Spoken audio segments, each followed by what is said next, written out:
आज हम लोग ठोस अवस्था का जो है, जिसमें कि हम लोग क्रिस्टल जालक के बारे में पढ़े। क्रिस्टल जालक की कैसी व्यवस्था होती है, क्रिस्टल जालक में कौन से परमाणु कहाँ रहते हैं, उसमें रिक्तिकाएँ कहाँ होती है। तो इन सबों के बारे में हम लोग ने एक आदर्श व्यवस्था के बारे में पढ़ा। लेकिन जब ठोस क्रिस्टलीकृत होता है तो उसमें कुछ दोष रह जाते हैं। दोष रह जाने का अर्थ ये हुआ कि जिस परमाणु को या आयन को जहाँ होना चाहिए वहाँ पर वह नहीं होकर के उस जगह से गायब हो जाए, या वह अंतराकाशी धनायन सामान्यतः अंतराकाशी जगह में चला जाए, जहाँ खाली जगह होना चाहिए रिक्तिका, उस जगह में चल जाए। तो इस प्रकार के जो दोष होते हैं इसे हम लोग बिंदु दोष कहते हैं। दूसरे प्रकार के दोष जो हो सकते हैं कि किसी एक रेखा में ही परमाणु क्या हो जाए, पूरा जहाँ पर जो क्रिस्टल में वह गायब हो जाए, तो इससे रेखीय दोष उत्पन्न होता है। तो इस प्रकार से क्या हो गया, तुमको जो दोष हो गए वह तुमको ठोस में, तो इसको थोड़ा सा लिख लेते हैं एक लाइन, ठोस में उसी से तुमको परिभाषा भी हो जाएगा।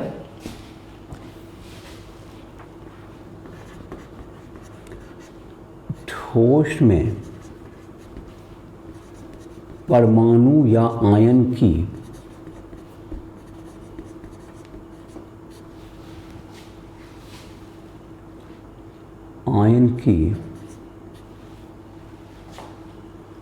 त्रिविमा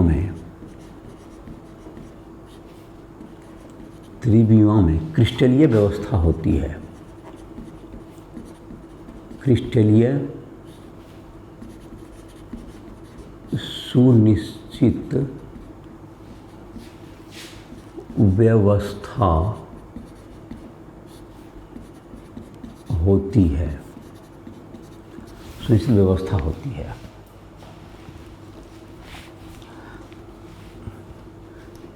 लेकिन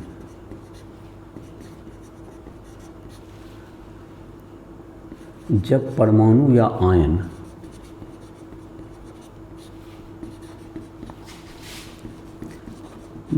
जब कुछ परमाणु या आयन लेकिन कुछ परमाणु या आयन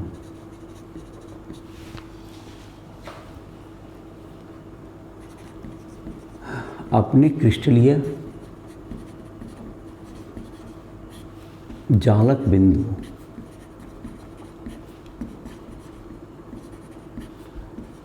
पर स्थित न ही होते हैं, पर स्थित न होकर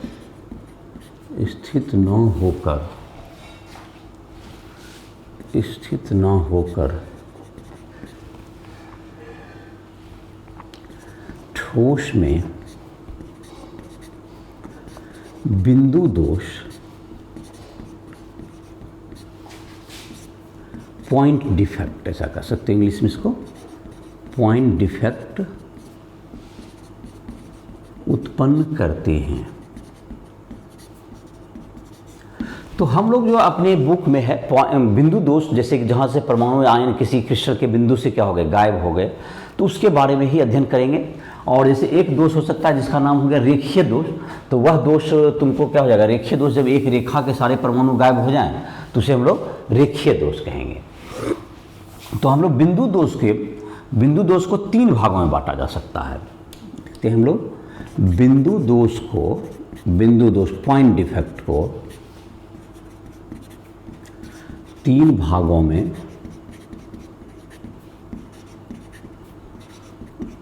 बांटा जा सकता है। 3 भागों में बांटा जा सकता है। नंबर पहला, तीनों का नाम लिख लेते हैं। स्टोइकियोमेट्री दोष। दूसरा, फिर इसको अलग से डील करेंगे, अशुद्धता दोष। तीसरा, नॉन स्टोइकियोमेट्री दोष, नॉन स्टोइकियोमेट्रिक दोष। तो पहला है, तो स्टोइकियोमेट्री दोष क्या होता है। स्टोइकियोमेट्रिक दोष। तो पहला को डील करते हैं हम लोग, स्टोइकियोमेट्रिक दोष। ऐसा बिंदु दोष, ऐसा बिंदु दोष जिसमें परमाणुओं या आयनों की, परमाणुओं या आयनों की का स्टोइकियोमेट्री अनुपात, स्टोइकियोमेट्री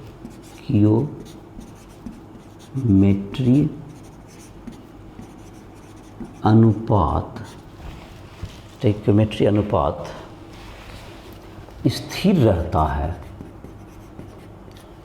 स्थिर रहता है। स्टोइकियोमेट्री दोष कहलाता है। जैसे उदाहरण के लिए, जैसे तुमको समझना चाहिए स्टोइकियोमेट्रिक रेशियो क्या होता है। जैसे NaCl है तो Na का एक आयन रहेगा तो Cl माइनस का भी एक आयन रहेगा, Na प्लस का एक आयन तो एक Cl माइनस का। ये तुमको स्टोइकियोमेट्रिक रेशियो क्या होना चाहिए अगर मेंटेन, जैसे CaCl2 है तो Ca का दो आयन Ca2 प्लस और उसका एक Ca2 प्लस के लिए दो Cl माइनस आयन। तो अगर ये अनुपात अगर जो है, इसी को स्टोइकियोमेट्रिक अनुपात कहते हैं। तो दोष तो ऐसा उत्पन्न हो लेकिन उसमें जो है तुमको जो अनुपात है वह हमेशा मेंटेन रहे, तो इस तरह का दोष को स्टोइकियोमेट्रिक दोष कहेंगे। और जिसमें अगर इस अनुपात में छेड़छाड़ हो जाए तो वह क्या कहलाता है, नॉन स्टोइकियोमेट्रिक दोष। और एक होता है जब कुछ किसके क्रिस्टलीय में अशुद्धि कुछ प्रवेश कर जाए, अशुद्धि के रूप में कोई दूसरा चीज़ प्रवेश कर जाए तो उससे तुमको बनता है, उससे कौन सा दोष बनेगा तुमको, जो कि अशुद्धता दोष, उसको बाद में डील करेंगे। तो स्टोइकियोमेट्रिक दोष को, जिसमें कि उसकी स्टोइकियोमेट्रिक रेशियो किसी भी हालत में क्या रहेगा, उसमें मेंटेन रहे लेकिन उसमें दोष उत्पन्न हो, उस तरह का दोष कहलाएगा स्टोइकियोमेट्रिक दोष। तो स्टोइकियोमेट्रिक दोष का मोटा 4 भाग है। स्टोइकियोमेट्रिक दोष को 4 भाग है, 2 है जो आणविक ठोस के लिए, तो इसको मिटाते हैं। स्टोइकियोमेट्रिक दोष के 4 भाग हो गए। स्टोइकियोमेट्रिक दोष अभी तक क्या क्या पढ़े हम लोग, फिर से एक बार रिवाइज कर देते हैं। हम लोगों ने पढ़ा कि ठोस का क्या होता है, ठोस की जो बनावट होती है, ठोस में एक निश्चित व्यवस्था होती है, कहाँ कहाँ परमाणु या आयन को होना चाहिए, उसकी एक सुनिश्चित व्यवस्था है। अगर परमाणु या आयन उस व्यवस्था के जहाँ पे परमाणु होना चाहिए वहाँ से हट जाए, कुछ परमाणु या उसके जो कहते हैं आयन अपने जगह से क्या जाए हट जाएं या दूसरे जगह पे चले जाएं जहाँ उसे नहीं होना चाहिए, तो इस प्रकार की जो व्यवस्था होती है जिसको हम लोग कहते हैं कि क्रिस्टल में क्या आ गया, बिंदु दोष उत्पन्न हो गया। और रेखीय दोष उत्पन्न होगा जब एक रेखा में ही सारे परमाणु गायब हो जाए और एक एक बिंदु से, किसी बिंदु से अगर क्या हो जाए कुछ परमाणु गायब हो गए तो वो क्या कैसा दोष उत्पन्न हो गया, वह हो गया बिंदु दोष। तो बिंदु दोष जो उत्पन्न होगा उसके कारण जो तुमको होगा, तो बिंदु दोष के 4 प्रकार होते हैं, 3 प्रकार होते हैं। बिंदु दोष के 3 प्रकार हो गए, कौन कौन, स्टोइकियोमेट्रिक दोष, तो दूसरा हो गया अशुद्धता दोष और तीसरा नॉन स्टोइकियोमेट्रिक दोष। तो स्टोइकियोमेट्रिक दोष ऐसा दोष हो गया जिसमें कि जो सूत्र है उसका, सूत्र में जो उसका अनुपात दिया गया है कि 1:1, 1:2, 2:1, जो भी सूत्र है उसको अगर मेंटेन रहे दोष उत्पन्न होने के बावजूद, तो वह दोष क्या कहलाता है, स्टोइकियोमेट्रिक दोष कहलाता है। तो स्टोइकियोमेट्रिक दोष का 4 प्रकार होता है। स्टोइकियोमेट्री दोष 4 प्रकार के होते हैं, 4 प्रकार के होते हैं। नंबर इसको कर देते हैं अब, रिक्तिका दोष। रिक्तिका दोष वैकेंसी डिफेक्ट कहते हैं, वैकेंसी डिफेक्ट। आणविक ठोस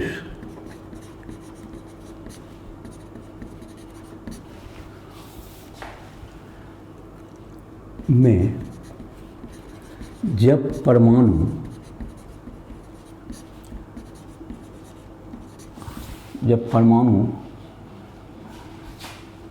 अपने क्रिस्टल जालक से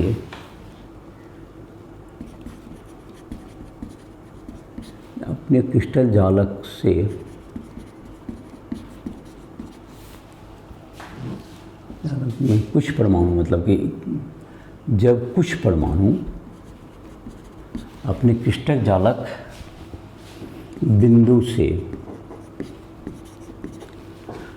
बाहर चले जा, क्रिस्टल जालक से ही कहिए, क्रिस्टल जालक से बाहर निकलकर रिक्तिका उत्पन्न करते हैं तो ठोस में यह दोष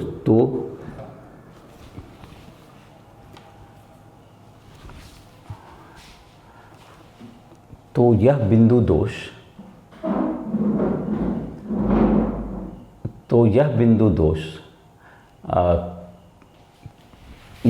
दोष कहलाएगा तुमको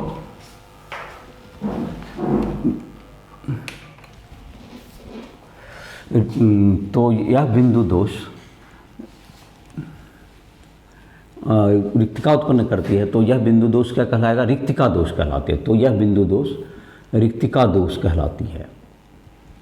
तो इसे हम लोग क्या कहेंगे? उत्पन्न करती है तो यह बिंदु दोष रिक्तिका दोष कहलाती है। हट जाते हैं तो उत्पन्न बिंदु दोष, तो लिख देते यहाँ से, उत्पन्न बिंदु दोष रिक्तिका दोष कहलाती है। रिक्तिका दोष कहलाती है। मतलब कि परमाणु या आयन जब अपने स्थान से क्या हो जाए, अलग हो जाएं, और वह तुमको क्या हो जाए, जहाँ पर कि नहीं होना चाहिए, मतलब वहाँ पर वैकेंसी क्रिएट हो जाएगा, तो यह रिक्तिका दोष उत्पन्न करेगा। तो जाहिर है कि आयतन में तो कोई अंतर पड़ा नहीं, एक जगह से परमाणु गायब, तो कुल आयतन तो उसका निहित ही रहा, लेकिन द्रव्यमान में कमी आ गई। इस प्रकार के दोष में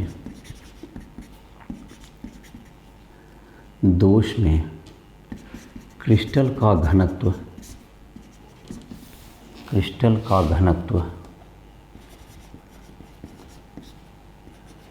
कम हो जाता है। क्रिस्टल घनत्व क्या हो जाएगा? कम हो जाएगा। तो यह हो गया तुमको क्रिस्टल घनत्व, इसमें घट जाएगा। इसे हम लोग कहेंगे स्टोइचियोमेट्रिक दोष में का एक प्रकार हो गया, जिसका नाम हो गया रिक्तिका दोष। बी नंबर तुमको हो गया रिक्तिका दोष के बाद तुम्हारा दूसरा नाम कहते हैं अंतराकाशी दोष। अंतराकाशी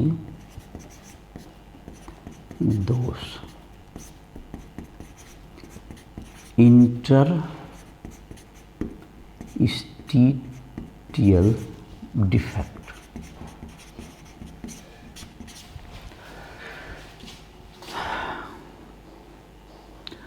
जब आणविक ठोस में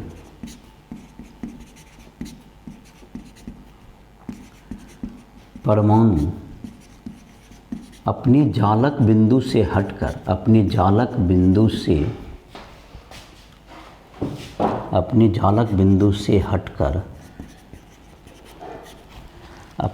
बिंदु से हटकर अंतराकाशी प्रवेश कर जाते हैं। अंतराकाशी खाली जगह जिसको कहते हैं, खाली स्थान, अंतराकाशी खाली स्थान में प्रवेश कर जाते हैं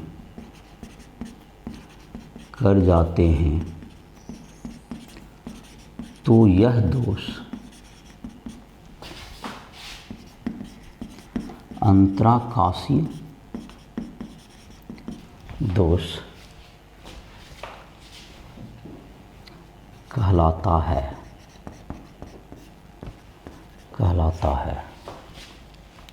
जाहिर है कि परमाणु जो है अपने एक जगह से हट के दूसरे जगह पे चला गया तो आयतन और द्रव्यमान सब निश्चित ही है, तो इसका घनत्व इससे इस दोष से घनत्व इस दोष से ठोस के घनत्व में परिवर्तन नहीं होता है, परिवर्तन नहीं होता है। तो ये तुम्हारा हो गया दूसरा हो गया। तीसरा है तुमको फ्रेंकल दोष। फ्रेंकल दोष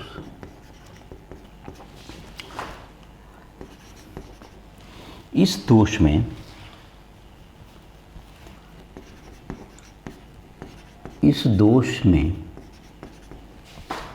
आयनिक ठोस के आयन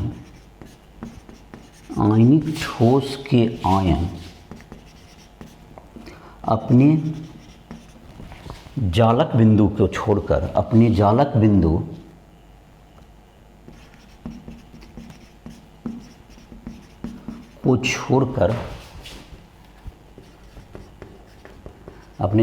को छोड़कर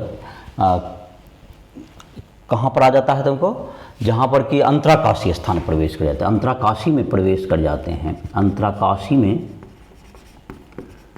प्रवेश कर जाते हैं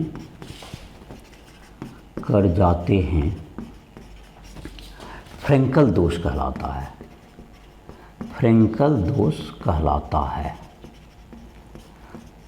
इससे घनत्व में कोई अंतर नहीं पड़ता, इससे घनत्व अप्रभावित रहती है। तो ये तुमको क्या हो गया कि जैसे कि इस तरह का व्यवस्था होगा, जैसे कि ये तुमको प्लस है या आयनिक ठोस माइनस प्लस माइनस ऐसी व्यवस्था होती है। तो यहाँ भी जैसे प्लस है, यहाँ पर माइनस है, फिर यहाँ वाला जैसे जहाँ पर प्लस है इस जगह पर यहाँ पर माइनस हो गया। इसका जो प्लस है ये प्लस तुमको यहाँ से अगर खिसक करके ये मान लेते हैं कि तुमको यहाँ पर है तुमको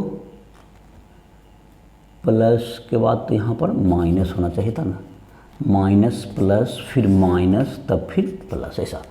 अब फिर क्या हो जाएगा, अब जो है प्लस के बाद माइनस हुआ फिर प्लस हो जाएगा यहाँ प्लस, अब फिर यहाँ पर क्या हो जाएगा तुमको यहाँ पर माइनस, और यहाँ जो वाला जो प्लस है इस जगह पे घुस जाए, यहाँ पर खाली कर दे जगह को। तो इससे क्या होगा तुमको यहाँ पर ये जो दोष देखो ये तुमको फ्रेंकल दोष हो गया कि ये अपना जगह पर नहीं होकर के कहाँ चला गया, रिक्तिका में चला गया, अंतराकाशीय जगह पर। तो ये कहलाएगा फ्रेंकल दोष। फ्रेंकल दोष से जाहिर है कि जालक में ही रहा परमाणु, इसलिए क्या हो गया, इससे घनत्व में कोई परिवर्तन नहीं होता है। और तीसरा प्रकार, चौथा प्रकार का जो सी के बाद जो डी आएगा तुम्हारा, चौथा प्रकार का जिसको कहते हैं शॉटकी दोष। तो शॉटकी दोष में क्या होगा, तुमको तीन तरह का अभी तक हुआ, चौथा प्रकार का जो दोष है जिसका नाम हो गया शॉटकी दोष। तो शॉटकी दोष में क्या होगा कि जो परमाणु आयन रहेंगे, इसको चौथा को लिख देते हैं अलग। तो तीन प्रकार का दोष अभी हुआ, एक तो रिक्तिका दोष हुआ। रिक्तिका दोष में क्या हो गया कि जब परमाणु या आयन जब परमाणु इनफैक्ट आणविक ठोस में था, दोनों जो है पहला जो दोनों था रिक्तिका और जो अंतराकाशी दोष है वो किसके प्रकार थे, जो वह उस प्रकार के दोष आणविक ठोस में उत्पन्न होते हैं। आणविक ठोस जिसमें कि जैसा कि तुमने क्रिस्टल में पढ़ा होगा तो कि आणविक ठोस, आयनिक ठोस, धात्विक और सहसंयोग। तो उसमें जो है आणविक ठोस है उसमें इस प्रकार के दोष ज़्यादा पाए जाते हैं, रिक्तिका दोष, जिसमें कि अपनी जगह से क्या हो जाए, परमाणु या आयन गायब हो जाएंगे, तो वह रिक्तिका दोष कहलाता है। तो अब जो तुमको चौथा नंबर जो तुम्हारा दोष है जिसका नाम हो गया शॉटकी दोष।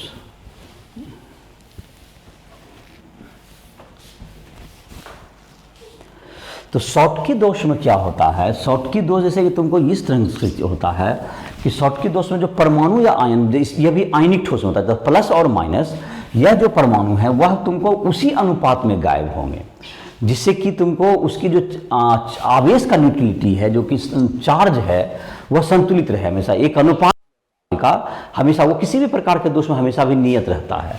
आवेश का जो न्यूट्रलिटी है, आवेश बिल्कुल शून्य होना चाहिए, इसको किसी भी हालत में दोष उत्पन्न होने के बाद भी बरकरार रहता है। और जैसे कि तुमको इसमें भी है, जैसे शॉटकी दोष का देखते हैं, शॉटकी दोष में चित्र बनाएंगे, जैसे प्लस और माइनस दोनों उसी अनुपात में अगर गायब हो जाएगा क्रिस्टल से, यहाँ से प्लस यहाँ माइनस, तो यहाँ पर जैसे कि एक प्लस अगर यहाँ पर वगैरह और यहाँ पे माइनस है, यहाँ से अगर प्लस गायब हो गया, एक यहाँ पर माइनस आ गया, यहाँ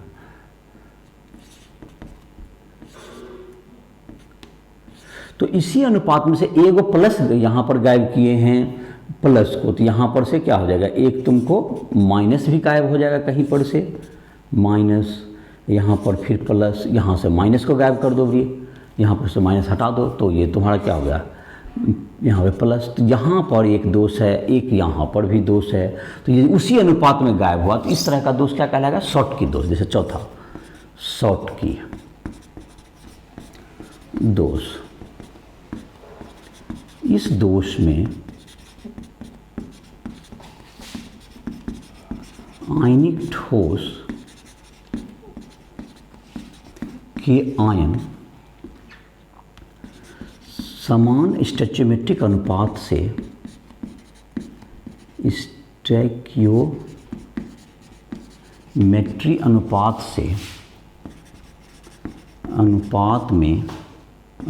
से जालक से अलग होते हैं, जालक से अनुपस्थित रहते हैं, अनुपस्थित रहते हैं। यानी इससे घनत्व कम हो जाती है, तो यह जो तुमको दोष है, जैसे AgBr, AgI, ये सब इसमें इस सब प्रकार के ठोस में यह दोष पाया जाता है, शॉर्ट के दोष। तो ये तुमको 4 दोष हो गए, जो कि तुम्हारा किसका था, ये स्टोइचियोमेट्रिक दोष के 4 प्रकार हो गए, चारों हो गए। अब हम तुमको जो कि ये स्टोइचियोमेट्रिक, ये कौन सा दोष का चित्र है, ये शॉर्ट की दोष का ये चित्र है, ये शॉर्ट की दोष का ये चित्र है, शॉर्ट की दोष। और फ्रैंकेल में तुमने देखा था कि फ्रैंकेल में क्या होता है, फ्रैंकेल में जो कि है आयन अपनी जगह से हट करके सिर्फ खासकर जनरली धनायन होगा, क्योंकि धनायन छोटा होता है, ऋणायन बड़ा होता है, धनायन ही अपना जगह चेंज करते हैं। तो ये तुम्हारा हो गया। अब है दूसरा प्रकार का दोष जो हम लोग लिखे थे, उसका नाम था अशुद्धता दोष।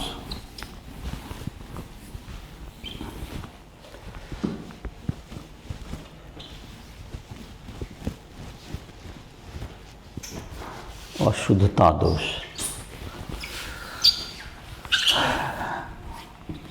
तो अशुद्धता दोष में जबकि क्रिस्टल में क्या हो गया, तुमको इम्प्योरिटी डिफेक्ट इसको कहते हैं। क्रिस्टल में जब कुछ जो है तुमको अशुद्धि मिला दी जाएगी, अशुद्धता दोष, इम्प्योरिटी डिफेक्ट, जब क्रिस्टल में कुछ अशुद्धियां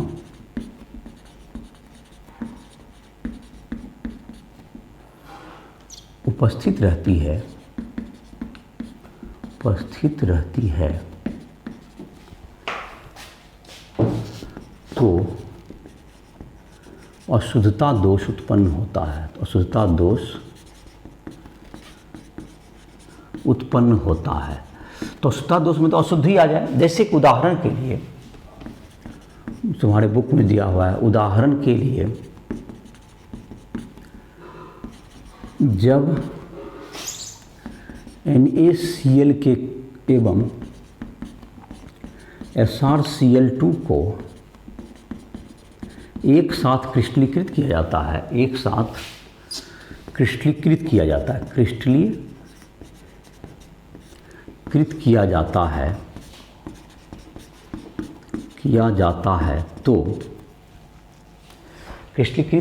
है,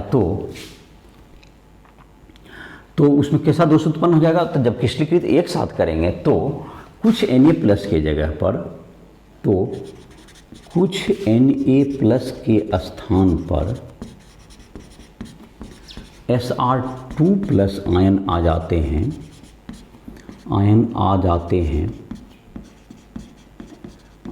जाते हैं, जिससे अशुद्धता दोष उत्पन्न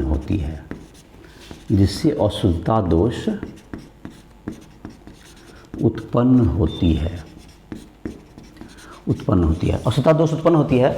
और इसके साथ साथ ये भी देखा जाता है कि अगर अशुद्धता दोष यहाँ पर उत्पन्न हो रहा है तो Na+ के स्थान पर Sr2+ आ गया तो अशुद्धता दोष उत्पन्न हुआ। तो जैसे कि आवेश की न्यूट्रलिटी के लिए एक Na+ आयन क्या हो जाएगा, आवेश उदासीनता के लिए, आवेश उदासीनता के लिए, उदासीनता के लिए जितने Sr2+ आयन क्रिस्टल में उपस्थित रहते हैं उतने Na+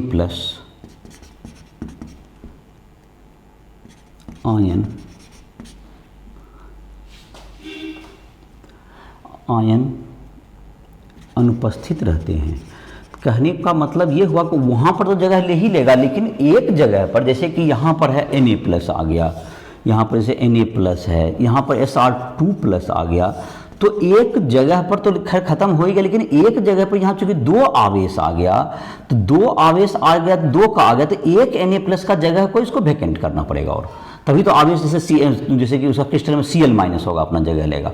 तो एक जगह पर जैसे ये प्रवेश करेगा तो यहाँ पे 2 आवेश है, 2 आवेश है, इसे +2 आवेश है, तो एक Na+ को क्या होना पड़ेगा, एक और किसी जगह पर इसको खाली करना पड़ेगा यहाँ पर, इस जगह को, तभी तो इसका जो है आवेश क्या होगा, न्यूट्रलिटी बरकरार रह पाएगा। तो इसके लिए क्या करता है, तो इसलिए एक वैकेंसी क्रिएट हो, यहाँ पे क्या क्रिएट हो गया, Na+ का वैकेंसी क्रिएट हो जाएगा यहाँ पर। और मतलब इसका मतलब कि जितना जगह पर तुमको Sr2+ दिया तो एक आवेश बढ़ जाता है उसके आने से, तो उस जगह पर तो खैर खाली किया ही Na+, एक और जगह से उसको खाली करना पड़ेगा, जिससे कि आवेश तभी जाके न्यूट्रल रह पाएगा। तो इस प्रकार का दोष क्या कहलाता है, अशुद्धता दोष। अब तीसरा प्रकार का दोष है जो कि हम लोग देखेंगे, जिसका हम लोग नाम है नॉन स्टोइचियोमेट्रिक दोष। उसमें नॉन स्टोइचियोमेट्रिक का मतलब हो गया कि उसका जो सूत्र का जो अनुपात है, जो परमाणु या आयन का जो होना चाहिए, धातु अधातु का अनुपात, उसमें गड़बड़ी आ जाए तो उससे क्या होगा, नॉन स्टोइचियोमेट्रिक दोष उत्पन्न होगा।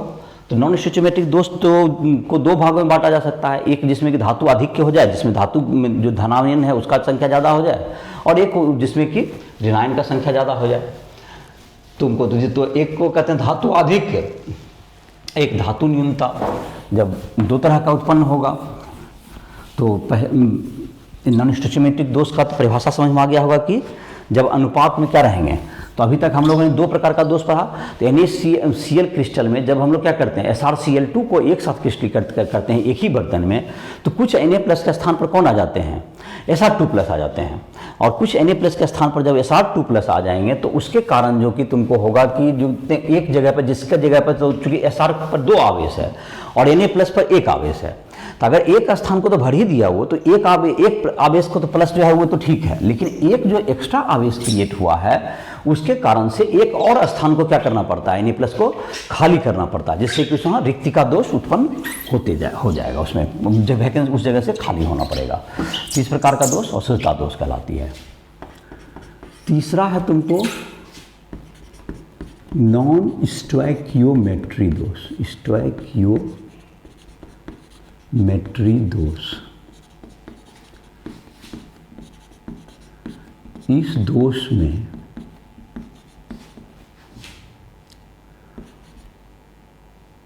परमाणु या आयन का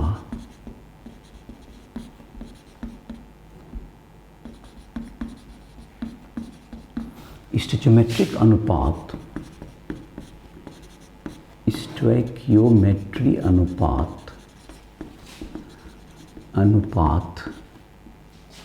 स्थिर नहीं रह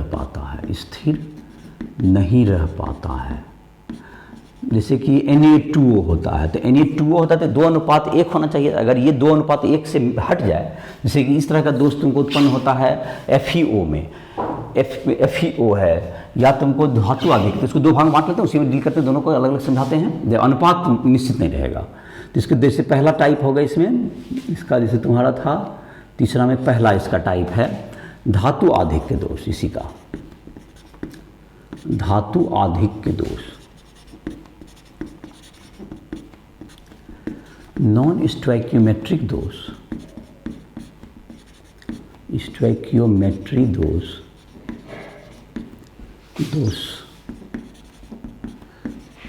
जिसमें ऋणायन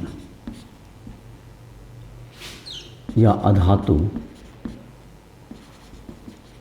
अपने क्रिस्टलीय बिंदु से अपने जालक से बाहर चले जाएं, अपने जालक से बाहर चले जाएं, अपने जालक से बाहर चले जाएं, जिसके फलस्वरूप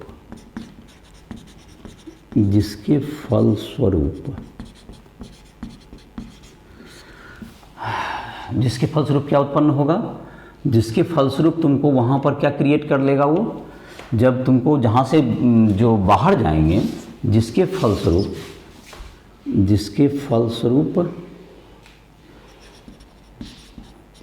फलस्वरूप क्रिस्टल में धातु का अधिक्य हो जाता है, क्रिस्टल में धातु अधिक्य हो जाता है, धातु अधिक दोष उत्पन्न होता है, ऐसा लिख दो, धातु अधिक दोष उत्पन्न होता है। तो जाहिर है कि ऋणायन अगर बाहर चला जाएगा धातु की अधिकता हो जाएगी। इसमें भी तुमको जैसे है जब ZnO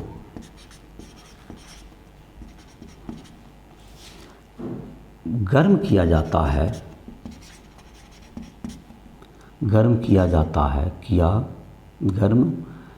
जाता है तो इसका रंग श्वेत से पीला हो जाता है, श्वेत से पीला हो जाता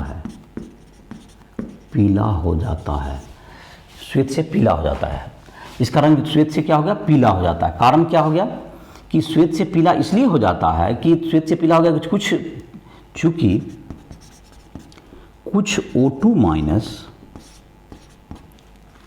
O2 माइनस आयन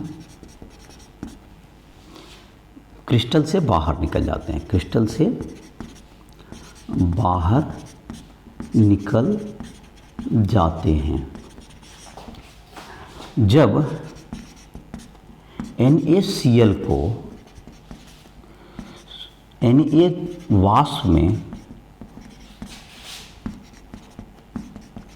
गर्म किया जाता है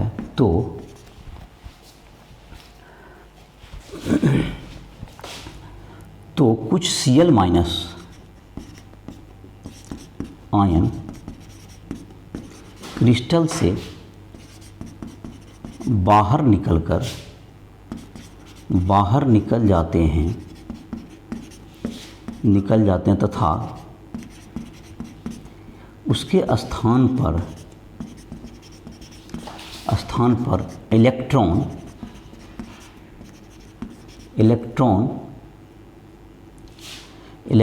स्थित रहते हैं जो क्रिस्टल में रंग उत्पन्न करते हैं,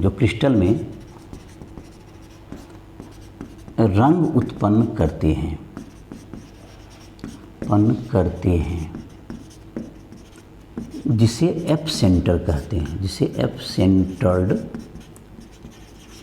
कहते हैं, एफ जो जर्मन शब्द है फॉर्विंजर उससे लिया गया है, जिसका अर्थ होता है कि उसमें क्या होगा तुमको उसमें एफ सेंटर का मतलब उसे रंग उत्पन्न हो रहा है। तो रंग उत्पन्न होगा, तो रंग उत्पन्न होने से क्या होगा तुमको उसमें रंग उत्पन्न हो रहा है, जिसको हम लोग एफ सेंटर्ड कहते हैं। और रंग उत्पन्न होते रहेगा, जैसे कि तुमको NaCl का जैसे कि इसका जो रंग होता है वो पीला हो जाता है, जैसे कि तुमको LiCl का पिंक हो जाता है गुलाबी, KCl का बैगनी, तो ये सब रंग उत्पन्न हो जाते हैं अलग अलग। जबकि क्या किया जाता है, जब NaCl को जैसे क्या किया सोडियम का जैसे NaCl क्रिस्टल है उसको जब सोडियम के वाष्प में क्या कीजिएगा हीट कर देते हैं, तो सोडियम के वाष्प में हीट कर देते हैं तो कुछ जो है Cl माइनस क्या हो जाते हैं अपने क्रिस्टल से बाहर निकल जाते हैं, और उसके जगह पर Na जो कि है जो बाहर के Na जो परमाणु हैं जो कि भाप वाले, उससे इलेक्ट्रॉन निकल करके किस में जाते हैं उस जगह को ऑक्यूपाई कर लेते हैं जहाँ पर किससे कि जो ऋणायन या धातु जो Cl माइनस परमाणु है वहाँ निकला, चूँकि एक माइनस आवेश निकल गया तो एक उसके जगह पर इलेक्ट्रॉन प्रवेश करके उसके आवेश की न्यूट्रलिटी को क्या कर देगा, सुनिश्चित करता है। और इस जगह के कारण, इस इलेक्ट्रॉन के ही कारण को हम लोग एफ सेंटर्ड कहते हैं, क्योंकि इसी के कारण रंग उत्पन्न होता है। और एफ का है उसका नाम है, क्योंकि यह जर्मन साइंटिस्ट के नाम पर, फारबिंजर के नाम पर इसको दिया गया। एक जर्मन शब्द है जिसका नाम है फारबिंजर, जिसका मतलब होता है रंग, तो उसको एफ सेंटर्ड कहा गया है। क्योंकि एफ सेंटर्ड किसके कारण उत्पन्न होता है, उसमें जो कि है ऋणायन के स्थान पर इलेक्ट्रॉन के जब चले जाते हैं तो उससे रंग उत्पन्न होता है, और जिसको हम लोग कहते हैं एफ सेंटर्ड। और जैसे कि NaCl का रंग क्या हो जाता है, इसका NaCl का इसके कारण जो रंग होता है NaCl हो जाता है पीला, इस दोष के कारण। जैसे LiCl गुलाबी, KCl बैगनी, तो ये तुमको ये सब रंग उत्पन्न करेगा। तो ये धातु आदि के दोष हो गया। और जैसे कि ZnO को गर्म करते हैं तो उसका जो है पीलापन आ जाता है इसमें। एक है धातु न्यूनता दोष, चलो इसको B नंबर लिख देते हैं, लास्ट ही है B नंबर देखते हैं, धातु न्यूनता दोष।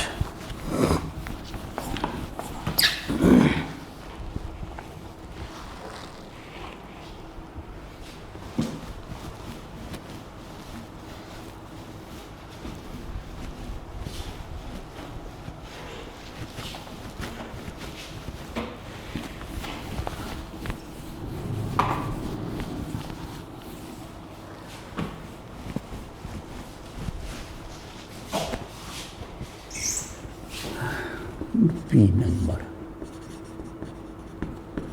धातु न्यूनता दोष।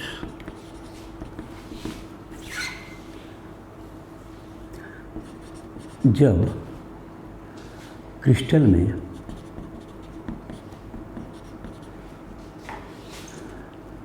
धातु के कम संयोजकता के आयन के स्थान पर, कम संयोजकता के आयन के स्थान पर अधिक संयोजकता के आयन, अधिक संयोजकता के आयन उपस्थित रहते हैं, आयन उपस्थित रहते हैं, तो यह दोष,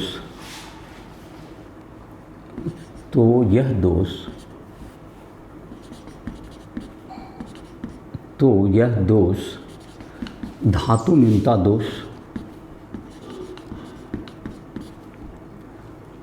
तो यह दोष धातु न्यूनता दोष कहलाती है। जैसे उदाहरण के लिए तुमको है, जैसे FeO होता है, Fe तुम्हारा जो है उदाहरण के लिए Fe 0.93 O 1.00 में Fe2+ के स्थान पर कुछ Fe3+ आयन के आने के कारण, Fe3+ आयन के आने के कारण FeO का स्टोइकियोमेट्रिक अनुपात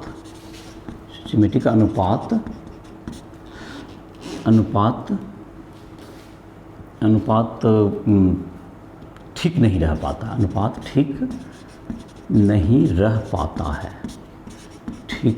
पाता है। तो ये जो है Fe 0.93 O 1.00, तो जैसे कि इसमें जैसे कि है ये पूछा जा सकता है प्रश्न, तो देखिए कितना Fe2+ आयन का जगह, जैसे FeO होता, अगर Fe2+ रहता सब जगह तो आवेश न्यूट्रलिटी के लिए क्या रहता, वो Fe+2 तो -2 तो तुम्हारा न्यूट्रल रहता, लेकिन 3+ आ गया तो उसके अनुपात से तो क्या होना पड़ेगा, आपको घटाना पड़ेगा, तभी तो आवेश न्यूट्रलिटी बरकरार रहेगा। तो जैसे कि Fe 0.93 O है 1.100 में Fe2+ और इसका अनुपात क्या है, अगर इसमें कुछ Fe2+ आ गए, कुछ Fe3+ आ गए, तो उसका अनुपात क्या होगा। तो इसके लिए क्या होता है, इसका कुछ अगर मान लेते हैं कि इसका जो अनुपात है तो इसको 0 तो आवेश होना चाहिए, आवेश हर हालत में क्या होना चाहिए, शून्य होना चाहिए। तो अगर एक में मान लेते हैं कि x तुम्हारा है, x है दो वाला परमाणु, 2 प्लस हो गया तो 2x हो गया। जब Fe2 प्लस का संख्या, ये Fe2 प्लस हो गया, अगर x हो गया Fe2 प्लस, और तो ये बाकी जो तुमको हो गया 0.93 माइनस x हो जाएगा। इसका कितना हो जाएगा, इसका जो आवेश है प्लस आवेश हो गया 3 हो गया इसमें, अगर 0.93 माइनस x हो गया, क्योंकि ये कौन हो गया, ये Fe3 प्लस हो गया, इसमें ये Fe3 प्लस हो गया, ये Fe3 प्लस की संख्या हो गई। और इतना कुल धन आवेश हो गया।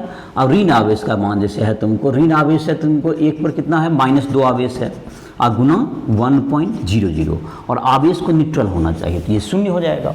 तो इसके आधार पर हम लोग, इस समीकरण के आधार पर x का वैल्यू हम लोग निकाल सकते हैं। तो 2x 2 इंटू एक्स है प्लस 3 इंटू 0.93, तो 2.79 माइनस 3x और -3x हो गया, और माइनस 2 मतलब कि -2.00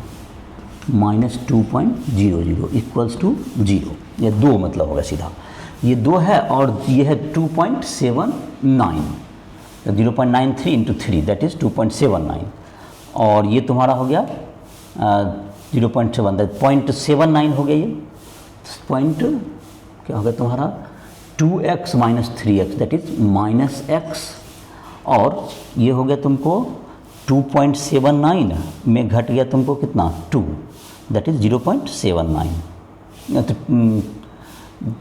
93 इंटू 3 तो 9 और 27 279 और में से 0.79 हो गया, तो x का हो गया 79, मतलब कि x इक्वल टू हो गया 79 हो गया, चलो x इक्वल टू 79, तो x का मान आ गया तुम्हारा 79 आ गया।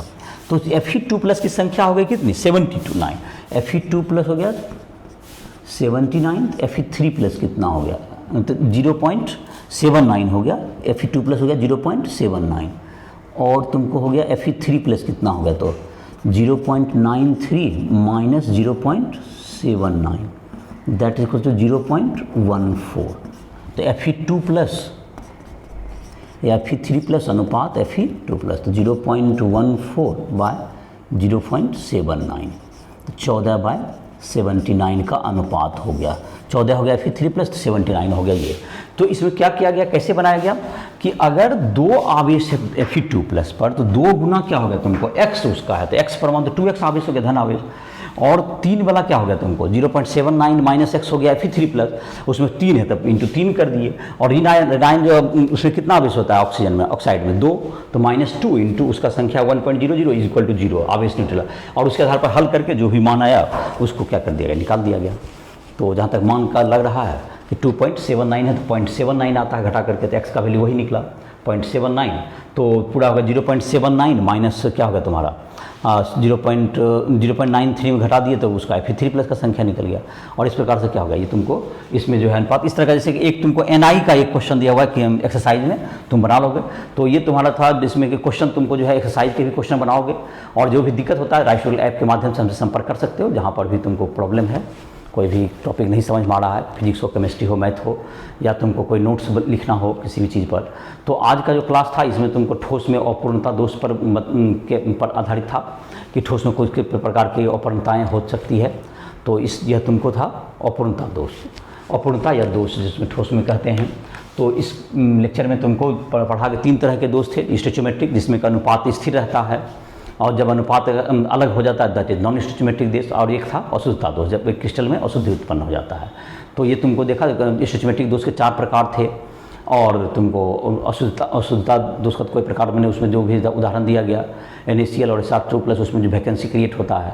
उसका नॉन स्टोइचियोमेट्रिक दोष के 2 प्रकार के, धातु अधिक और धातु न्यूनता। धातु अधिक में दोष में था तुम्हारा जैसे कि जो एफ सेंटर्ड, उसमें एक वर्ड था एफ केंद्रित, क्या होता है जब इलेक्ट्रॉन उस क्रिस्टल की जगह पर जगह ले लेते हैं, जिससे ट्रैप्ड इलेक्ट्रॉन के कारण ही रंग उत्पन्न होता है, जिसे हम लोग एफ सेंटर्ड कहते हैं। और दूसरा था जिसमें कि कुछ जो है मतलब अधिक संयोजकता के आयन अगर उसका जगह ले लेंगे तो उसके कारण जो क्या हो जाएगा, उस कारण से जब अधिक संयोजकता लेंगे तो जो धातु की संख्या है, आयन की संख्या, वह कम हो जाती है। तो इस प्रकार से धातु न्यूनता दोष उत्पन्न होता है। जैसा उदाहरण Fe2+ का जो क्वेश्चन दिए न्यूमेरिकल, ये भी देखा, और कुछ क्वेश्चन एक्सरसाइज से बनाओगे। तो इसी तरह लेक्चर को समाप्त कर रहे हैं। जो भी दिक्कत हो राइट ऐप के माध्यम से, कोई भी फिजिक्स केमिस्ट्री में किसी भी चैप्टर में समझना हो, कोई भी टॉपिक हो, न्यूमेरिकल हो, तो हम संपर्क कर सकते हो। इसके साथ लिख कर